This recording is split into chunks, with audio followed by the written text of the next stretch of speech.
اور چوتھی بات، گناہوں سے باز آ جاؤ۔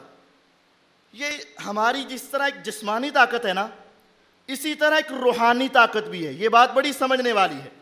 جس طرح ہماری جسمانی طاقت ہے، اسی طرح ہماری روحانی طاقت ہے۔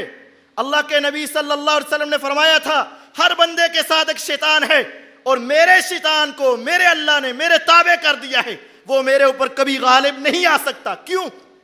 اللہ کے نبی علیہ السلام کے ساتھ بھی شیطان تھا، لیکن آپ کی عبادت کی وجہ سے، آپ کی ریاضت کی وجہ سے، آپ کی بہت زیادہ اللہ کے ساتھ تعلق کی وجہ سے وہ شیطان اتنا کمزور ہو چکا تھا کہ وہ کبھی آپ کے اوپر غالب نہیں آ سکتا تھا۔ ہر انسان کے پاس ایک فرشتہ ہے، ایک شیطان ہے۔ اگر انسان کی عبادت زیادہ ہوتی ہے تو یہ انسان کی طاقت کا لیول بڑھ جاتا ہے اور شیطان کمزور ہو جاتا ہے، اور اگر انسان گناہوں کی طرف جاتا ہے تو یہ نیکیوں والا لیول کم ہوتا ہے اور شیطان طاقتور ہو جاتا ہے، اور وہ انسان کے اوپر پھر حملہ کرتا ہے اور وہ انسان کو کھینچ کر جہنم کی طرف لے جاتا ہے اور فتنوں کی طرف لے جاتا ہے۔ اب کیا ہے، اگر آپ گناہوں سے بچ جائیں، اور گناہوں میں بہت بڑے دو گناہ، ایک شرک اور ایک میوزک، یہ بات یاد رکھیں۔ یہ جو ساؤنڈ ہے نا، میوزک، یہ جو گانا ہے، گانا یہ شیطانی آواز ہے۔ افسوس یہ ہے کہ ہر گھر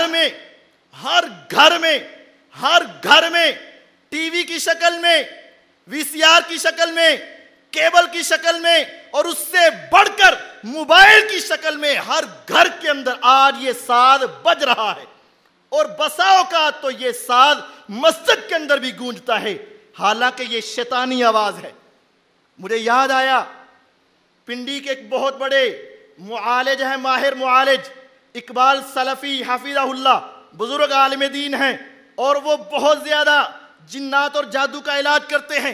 انہوں نے خود یہ بات بتائی، مجھے بتائی، کہتے ہیں کہ ایک مریضہ ہمارے پاس آئی، اس کو میں اکیلے نے نہیں، تقریباً 6 سے 7 معالجین نے اس کو پکڑنا چاہا۔ کسی نے پاؤں سے پکڑا، کسی نے بازو سے پکڑا، کسی نے اس کو پکڑا، 6 سے 7 افراد نے اس کو زور سے پکڑا، اور ساری رات ہم اس پر پڑھ کے پھونکتے رہے۔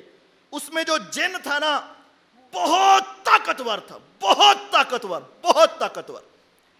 کئی گھنٹوں کی پڑھائی کے بعد وہ بس اس طرح بے ہوش ہونے کے قریب تھا، بلکہ مرنے کے قریب تھا۔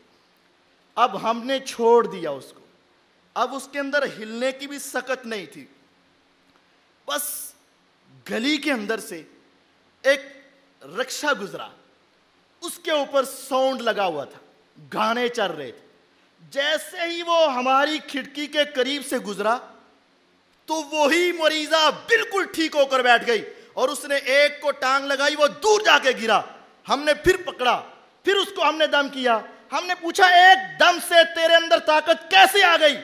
اس نے کہا، ہاں، میرے دوستوں نے اس رکشے کی صورت میں میرے لیے مدد بھیجی تھی۔ اور جب ہم یہ آواز سنتے ہیں تو ہمارے اندر طاقت آتی ہے، اور قرآن کہتا ہے وَاسْتَفْزِزْ مَنِ اسْتَطَعْتَ مِنْهُمْ بِصَوْتِكَ وَأَجْلِبْ عَلَيْهِمْ بِخَيْلِكَ وَرَجِلِكَ وَشَارِكْهُمْ فِي الْأَمْوَالِ وَالْأَوْلَادِ۔ اے شیطان، اپنی آواز کے ساتھ جس کو بہکانا چاہتا ہے بہکا لے۔ اور یہ شیطانی آوازیں چونکہ آج ہمارے گھروں میں صبح و شام دن رات گونجتی ہیں، جس کی وجہ سے آج ہر گھر کے اندر یہ مسائل بنے ہوئے۔ خدا را شرک سے بعد آ جائیے، اور خدا را اپنے موبائل کو، ہم تو تہجد کے لیے اٹھنے کے لیے بھی جب الارم لگاتے ہیں تو ہمارے موبائل سے تب بھی ساز ہی بج رہا ہوتا ہے۔